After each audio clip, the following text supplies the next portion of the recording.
എല്ലാ കൂട്ടുകാർക്കും JP നെറ്റ്വർക്കിൻ്റെ പുതുതൻ വീഡിയോയിലേക്ക് വീണ്ടും ഞാൻ നിങ്ങളെ വളരെയധികം സന്തോഷപൂർവ്വം സ്വാഗതം ചെയ്തുകൊള്ളുന്നു. കഴിഞ്ഞ വീഡിയോയിൽ നമ്മൾ പുതിയൊരു 8 ഫീറ്റേഴ്സ് ഓൾഡിൻ്റെ ഡിഷ് മേടിച്ച് കഴിഞ്ഞാൽ അതിൻ്റെ പെയിൻറ്റിങ് കാര്യങ്ങളൊക്കെ ചെക്ക് ചെയ്തിട്ട് നമ്മൾ എങ്ങനെ പെയിൻറ്റിങ് മോശമായ ഭാഗങ്ങളൊക്കെ നമ്മൾ എങ്ങനെ ക്ലീൻ ചെയ്തിട്ട് എങ്ങനെ പെയിൻ്റ് അടിക്കാം എന്നതിനെക്കുറിച്ചും അത് ഏത് പെയിൻ്റാണ് അടിച്ചത്, നമ്മൾ കുറച്ച് നാൾ അധികം നമ്മുടെ ഡിഷ് എങ്ങനെ യൂസ് ചെയ്യാം എന്നതിലുള്ള കുറച്ച് ട്രിക്കുകളൊക്കെയാണ് നമ്മൾ കഴിഞ്ഞ വീഡിയോയിൽ പരിചയപ്പെട്ടത്. അതുകൊണ്ട് തന്നെ അത് എത്രയും സ്പാൻഡറൊക്കെയാണ് നമുക്ക് ഡിഷ് സെറ്റ് ചെയ്യാൻ ആവശ്യം, ടൂൾസിൻ്റെ കാര്യങ്ങളൊക്കെ നമ്മൾ കഴിഞ്ഞ വീഡിയോ പരിചയപ്പെട്ടു. ഇനി അതിൻ്റെ ഒരു ബാക്കിയായിട്ടുള്ളൊരു വീഡിയോ ആണ് ഇനി വരുന്നത്. നമ്മൾ ഡിഷ് പിടിപ്പിക്കുന്നതിൻ്റെ അടുത്ത ഒരു ഘട്ടത്തിലേക്കുള്ളൊരു വീഡിയോ ആണ് ഇവിടെ ചെയ്തിരിക്കുന്നത്. നിങ്ങളുടെ എല്ലാവരുടെയും സപ്പോർട്ട് മാനിച്ചാണ് നമ്മൾ പിന്നെയും വീഡിയോ ഇടുന്നത്. നിങ്ങളുടെ സപ്പോർട്ടിന് ഒരിക്കൽ കൂടി എൻ്റെ എല്ലാ നന്ദിയും പറഞ്ഞുകൊള്ളുന്നു. ഞാൻ ഇതിൻ്റെ ശരിക്കും ഇതിൻ്റെ സാൻഡിങ് ഒക്കെ ചെയ്തു. 80 നമ്പറുള്ള സാൻഡ് പേപ്പർ വെച്ചാണ് സാൻഡ് ചെയ്തത്. ഓക്കെ, അപ്പം ഇതിൻ്റെ ഈ ഗ്രൂവുകൾ, ഈ വെൽഡഡ് ഗ്രൂവിൻ്റെ സൈഡുകളെല്ലാം ചെറുങ്ങനെ തുരുമ്പുണ്ടായിരുന്നു. അതൊക്കെ ഞാൻ ഇവിടെ ഇനിയും കുറച്ചുകൂടെയൊക്കെ ഒന്ന് ചെയ്തെടുക്കാനുണ്ട്. ഒരു മിനുക്കോണിയുടെ ആവശ്യം കൂടെ ഉണ്ട്. അതൊക്കെ ഞാൻ ചുരണ്ടി ശരിക്കും തുരുമ്പൊക്കെ എടുത്ത് കളഞ്ഞു. അത് ശരിക്കും തുരുമ്പിൻ്റെ മുകളിൽ കൂടെ പെയിൻറ്റ് ചെയ്ത് വെച്ചിരുന്നതാണ്. ഓക്കെ, അപ്പം കമ്പനി എന്ത് ചെയ്ത് വിട്ട് കഴിഞ്ഞാൽ അത് വിശ്വസിക്കാതിരിക്കുക എന്ന് മാത്രമേ പറയാനൊക്കത്തുള്ളൂ. നമ്മൾ സ്വന്തമായിട്ട് ചെയ്തു കഴിഞ്ഞാൽ നമുക്കത് ഡ്യൂറബിൾ ആയിരിക്കും, ഇല്ലെങ്കിൽ ഡ്യൂറബിൾ ആയിരിക്കത്തില്ല. എനിക്ക് ഒരു പ്ലാനിങ് ഉള്ളതെന്ന് പറഞ്ഞു കഴിഞ്ഞാൽ വെള്ളം തങ്ങിയിരിക്കാൻ സാധ്യതയുള്ള സ്ഥലങ്ങളും കൂടെ ഒന്ന് വെള്ളം തങ്ങി നിൽക്കാത്ത കണ്ടീഷനാക്കിയാൽ കൊള്ളാമെന്നുണ്ട്. അതിന് ഉദാഹരണം എന്ന് പറഞ്ഞു കഴിഞ്ഞാൽ ഏതാണ്ട് ഈ ഭാഗമില്ലേ, വെള്ളം ഡിഷ് ചരിഞ്ഞിട്ടാണ് വരുന്നതെങ്കിൽ ഇവിടെ ഒരു ഗ്രൂവ് വെൽഡഡ് ആണ്. അപ്പോൾ ഈ 2 പ്ലേറ്റുകൾ വെൽഡ് ചെയ്തതിൻ്റെ ഇടയ്ക്കൂടെ ചിലപ്പം വെള്ളം ഇറങ്ങാനും അവിടെ നമുക്ക് പെയിൻറ്റ് ചെയ്യത്തില്ലല്ലോ. അപ്പോൾ ആ സ്ഥലം ഒരുപക്ഷെ തുരുമ്പിക്കാതെ ഇരിക്കാൻ വേണ്ടിയിട്ട്, പെയിൻറ്റ് ചെന്നില്ലെങ്കിൽ തുരുമ്പിക്കാതിരിക്കാൻ വേണ്ടിയിട്ട് എനിക്കിവിടെ കുറച്ച് മെറ്റൽ പുട്ടി അപ്ലൈ ചെയ്ത് ഒരു എന്താ പറയുക, വെള്ളം ഇവിടെ വീണ് കഴിഞ്ഞാൽ ഒഴുകി താഴെ പോകത്തക്ക രീതിയിലുള്ള കണ്ടീഷനാക്കി വെച്ചാൽ കൊള്ളുന്നുണ്ട്. മെറ്റൽ പുട്ടി എൻ്റെ കയ്യിൽ ഇരിപ്പുണ്ട്. 1/2 കിലോ കണ്ട് എനിക്കൊന്ന് 100 രൂപയ്ക്ക് മറ്റോ മുമ്പ് വാങ്ങിയതാണ്. ഇതുവഴി കണക്ക് വേറൊരു ഡിഷിൻ്റെ പെയിൻറ്റ് ചെയ്യാൻ വേണ്ടിയിട്ട് മേടിച്ചതാണ്. ഓക്കെ, പിന്നെയുള്ളതെന്ന് പറഞ്ഞാൽ ഇതിനുള്ളിലെ പ്ലേറ്റ്, ഇതിനുള്ളിലൂടെ വരുന്ന വെള്ളം ഈ ഭാഗത്ത് ഒരു ചെറിയ തട്ടി തടഞ്ഞു നിൽക്കാനുള്ള സാധ്യതയുണ്ട്.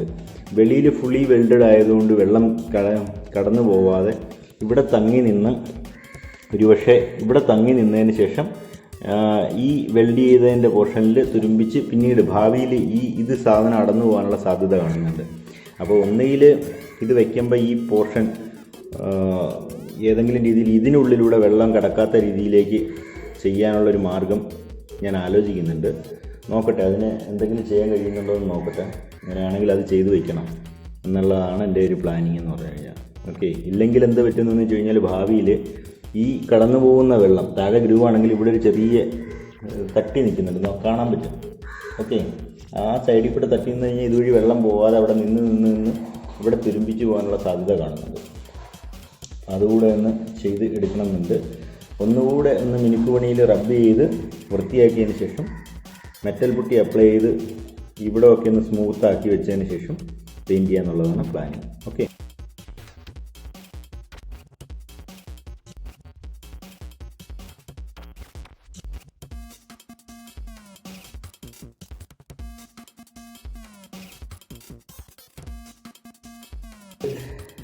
കരിയോയിലിനകത്ത് നട്ടും ബോൾട്ടും എല്ലാം മുക്കി വെച്ചിരിക്കുന്ന ചിത്രമാണ്.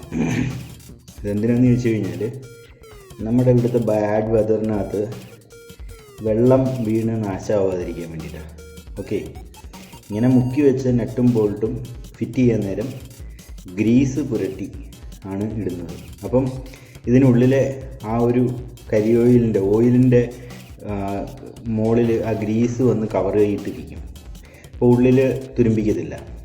ഓക്കെ, കുറേ കാലം കഴിയുമ്പോൾ ഗ്രീസ് കട്ടിയായിപ്പോവും. പക്ഷെ അതിനകത്തിരിക്കുന്ന ഓയിൽമയം ഉള്ളതുകൊണ്ട് നട്ടും ബോൾട്ടും തുരുമ്പിക്കാതെ നിൽക്കും. ഇതൊരു ഐഡിയയാണ്, നല്ലൊരു രീതിയിൽ നമുക്ക് ഡിഷ് അസംബിൾ ചെയ്യുന്നതിന് യൂസ് ചെയ്യുന്ന ഒരു ഐഡിയയാണ്.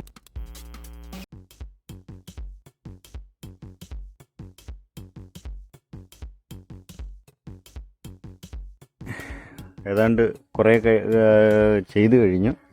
ഇപ്പോൾ ചെയ്തു കഴിഞ്ഞ വർക്ക് എത്രയൊക്കെയാണെന്ന് ഞാൻ പറഞ്ഞുതരാം.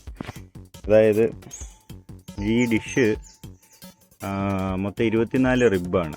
ഓക്കെ, 24 ഡിഷ് റിബിനെ ചെയ്തിരിക്കുന്നതെന്ന് പറഞ്ഞു കഴിഞ്ഞാൽ നെറ്റ് ബെൽറ്റ് ഉള്ളിലേക്ക് വെച്ചിട്ടാണ് അസംബിൾ ചെയ്തിരിക്കുന്നത്. നടുഭാഗത്ത് ഈ ഒരു പ്ലേറ്റ് ഇട്ടപ്പോൾ ഇത്തിരി ബുദ്ധിമുട്ടി. കാര്യം അതിൻ്റെ ആ ഒരു അലൈൻമെൻറ്റ് എല്ലാം കൂടെ കറക്റ്റായിട്ട് വരാനായിട്ട് ബുദ്ധിമുട്ടായിരുന്നു. പക്ഷേ എന്ന് കരുതി അലൂമിനിയം ആയതുകൊണ്ട് അത് ഇടാൻ കഴിഞ്ഞു. അലൂമിനിയം ആയതുകൊണ്ട് ഇത്തിരി നമുക്ക് എന്താ പറയുക, നമുക്ക് ഫ്ലെക്സിബിളായിട്ട് കുറച്ച് നമുക്ക് ഇടാൻ കഴിയും. ഓക്കെ, അങ്ങനെ ഇട്ടു.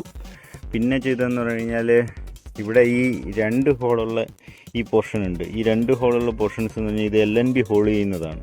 ഇത് ആൾട്ടർനേറ്റീവായിട്ട് പ്ലേസ് ചെയ്തു. ആദ്യം പ്ലേസ് ചെയ്തപ്പോൾ മിസ്സായിട്ട് പ്ലേസ് ചെയ്ത് ഈ LNB ഹോൾഡ് ചെയ്യുന്ന എല്ലാ സ്റ്റഡുകളും എല്ലാം ഒരു സൈഡിലാണ് കൊണ്ടുവച്ചത് ഇൻസ്റ്റാൾ ചെയ്തത്. എൻ്റെ ഒരു തെറ്റായിട്ട്. പിന്നെ അതെല്ലാം ഞാൻ അഴിച്ച് രണ്ടാമത് ഇടേണ്ടി വന്നു. ഓക്കെ, പിന്നെ ചെയ്തതെന്ന് പറഞ്ഞു കഴിഞ്ഞാൽ ഇത് കട്ടയുടെ പുറത്തെടുത്ത് വെച്ചേക്കുകയാണ്. എന്നാലും മാത്രമേ വർക്ക് ചെയ്യാനൊക്കത്തുള്ളൂ. ഇനി ഇതിനകത്ത് കുഴിക്കാനുണ്ട്. ഈ മെയിനായിട്ടുള്ള ഇതെല്ലാം ഇൻസ്റ്റാൾ ചെയ്ത് കഴിഞ്ഞതിന് ശേഷം ഈ ചെറിയ ചെറിയ റിബുകൾ എടുത്ത്, അലൂമിനിയം റിബുകൾ എടുത്ത് വെച്ച് ഇൻസ്റ്റാൾ ചെയ്തു. അതിനകത്ത് ടൈറ്റ് ചെയ്തിട്ടില്ല, ജസ്റ്റ് സ്ക്രൂ ചെയ്ത് വെച്ചിട്ടേ ഉള്ളൂ. ഓക്കെ, എന്തുകൊണ്ടാണെന്ന് ചോദിച്ചു കഴിഞ്ഞാൽ ഇത് ഹോൾ ചെയ്യാനുണ്ട്. ഹോൾ ചെയ്തതിന് ശേഷം എടുത്ത് സ്ക്രൂ ചെയ്യാമെന്ന് വിചാരിച്ചു. സ്ക്രൂവിൻ്റെ സൈസ് എന്ന് പറഞ്ഞു കഴിഞ്ഞാൽ 4 mm സ്ക്രൂ ആണ്. അപ്പോൾ ഞാൻ 3 mm-ൻ്റെ 2 mm-ൻ്റെ ഡ്രിൽ ബിറ്റ് വാങ്ങിയിട്ടുണ്ടായിരുന്നു. പക്ഷേ ഞാനിവിടെ ഉപയോഗിച്ച 2 mm-ൻ്റെ ഡ്രിൽ ബിറ്റ് ഞാൻ ഇട്ടുള്ളൂ. കാരണം എന്ന് പറഞ്ഞാൽ നമ്മളത് ഇടുമ്പം തന്നെ സ്ക്രൂ ടൈറ്റായിട്ട് കയറാൻ വേണ്ടിയിട്ട്. ഓക്കെ, നമ്മൾ എത്രത്തോളം വലിയ ഇതിട്ട് കഴിഞ്ഞാൽ നമുക്ക് അത്രത്തോളം ടൈറ്റ്നെസ് കുറവായിരിക്കും. അപ്പോൾ ടൈറ്റായിട്ട് കയറി ഇരിക്കാൻ വേണ്ടിയിട്ട് ഞാൻ 2 mm-ൻ്റെ ഡ്രിൽ ബിറ്റാണ് യൂസ് ചെയ്തത്. പിന്നെ ഞാൻ ഇതിനകത്ത് ചെയ്ത പണിയെന്ന് പറഞ്ഞു കഴിഞ്ഞാൽ പെയിൻറ്റ് ചെയ്തു. എല്ലാ ഭാഗവും പെയിൻറ്റ് ചെയ്തു. അതുകൊണ്ട് ഈ ക്ലാമ്പുകളില്ലേ, ഈ ക്ലാമ്പുകൾ ഇതെല്ലാം പച്ചിരുമ്പിൻ്റെ ക്ലാമ്പുകളാണ്. കാണാൻ ക്ലാരിറ്റി. ഇതെല്ലാം ക്ലാമ്പുകൾ പച്ചിരുമ്പിൻ്റെ ക്ലാമ്പുകളാണ്. അപ്പോൾ ഈ ക്ലാമ്പുകളൊക്കെ പെയിൻറ്റ് ചെയ്തു. എപ്പോക്സി പെയിൻറ്റ് തന്നെ അടിച്ചു. നടുക്ക് അടിച്ചിരിക്കുന്ന എപ്പോക്സി പെയിൻറ്റ് തന്നെ യൂസ് ചെയ്തു. ഓക്കെ, പിന്നെ നെറ്റ് ബോൾട്ടുകളെല്ലാം ഗ്രീസ് പുരട്ടി വച്ചിരിക്കുകയാണ്. പഴയ എൻജിൻ ഓയിൽ തൂത്തിട്ട് അതിനകത്ത് ഗ്രീസ് പുരട്ടി നിർത്തിയിരിക്കുകയാണ് നെറ്റ് ബോൾട്ട്. ഇപ്പോൾ എന്തായാലും കുഴിക്കാൻ വേണ്ടിയിട്ട് ചെയ്തിരിക്കുന്നതെന്ന് പറഞ്ഞു കഴിഞ്ഞാൽ എനിക്ക് 316 സ്ക്രൂ ആണ് നെറ്റ് ഫിക്സ് ചെയ്യാനായിട്ടുള്ളത്. അപ്പം മൊത്തം 24 റിബുണ്ട്. കണക്കൂട്ടി നോക്കിയപ്പോൾ ഒരു റിബിൽ 10, ഈ ഇങ്ങനെയുള്ള നേരെയുള്ള റിബിൽ 10 സ്ക്രൂ വെച്ച് അടിച്ചു കഴിഞ്ഞാൽ ഒരു 12 സെൻറ്റിമീറ്റർ ഗ്യാപ്പിട്ട് അടിച്ചു കഴിഞ്ഞാൽ 10 സ്ക്രൂ അടിക്കാൻ പറ്റും അതിനകത്ത്.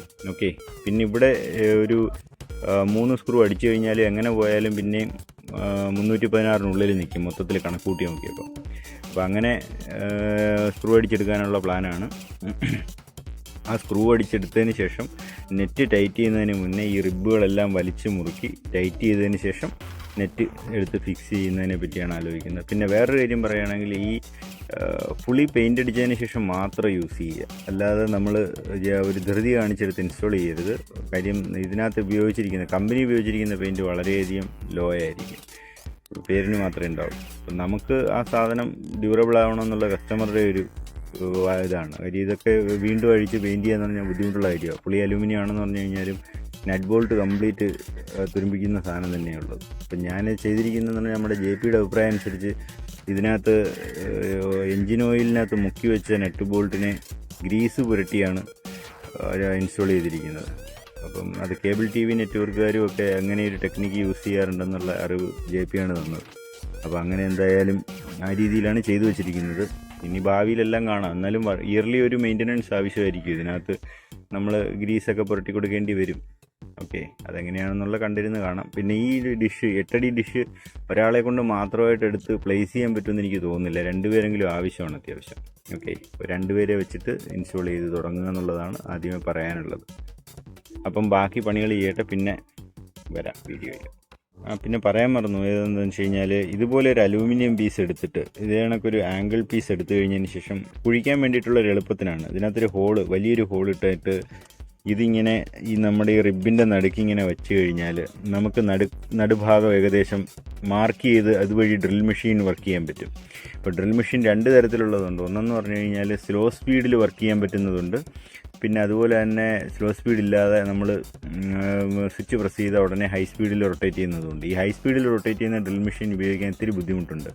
അപ്പോൾ നമ്മൾ വെച്ചിരിക്കുന്ന ഹോൾ മാറി അപ്പുറത്തും ഇപ്പുറത്തും ഒക്കെ മാറിപ്പോകാൻ സാധ്യതയുണ്ട്. അപ്പോൾ അങ്ങനെയുള്ള ഡ്രിൽ മെഷീൻസ് യൂസ് ചെയ്യുകയാണെങ്കിൽ ഇതുപോലെ ഒരു ആംഗിൾ ഉപയോഗിക്കുന്ന അലൂമിനിയത്തിൻ്റെ ഒരു പീസ് എടുത്ത് ഇങ്ങനെ വെച്ചിട്ട് ഇതുവഴി ഇതിൻ്റെ മുകളിൽ ഡ്രിൽ മെഷീൻ പ്ലേസ് ചെയ്യുമ്പോൾ ഡ്രിൽ മെഷീൻ്റെ ഡ്രിൽ ബിറ്റ് പ്ലേസ് ചെയ്യുമ്പം കറക്റ്റ് ആ ഒരു ഹോളിലൂടെ തന്നെ നമുക്ക് അടിക്കാൻ പറ്റും. അപ്പം ഏകദേശം അലൂമിനിയത്തിൻ്റെ നടുക്ക് ഭാഗത്ത് തന്നെ നിൽക്കാനുള്ള സാധ്യതയുണ്ട്. ഇല്ലെങ്കിൽ അങ്ങോട്ടും ഇങ്ങോട്ടും തെന്നിപ്പോകാനുള്ള സാധ്യതയുണ്ട്. ഓക്കെ, ചെയ്യുന്ന പണിക്കൊരു വൃത്തി ഉണ്ടായിരിക്കും. അപ്പം ഇത് പറയാൻ മറന്നുപോയി. അപ്പോൾ ഇതുകൂടെ ഇതിൻ്റെ കൂട്ടത്തിൽ ആഡ് ചെയ്യുകയാണ്. ഓക്കെ, ഇതിങ്ങനെ വെച്ചിട്ട് ഇതിനകത്ത് ഡ്രില്ല് ചെയ്യാൻ പറ്റും. ഓക്കെ.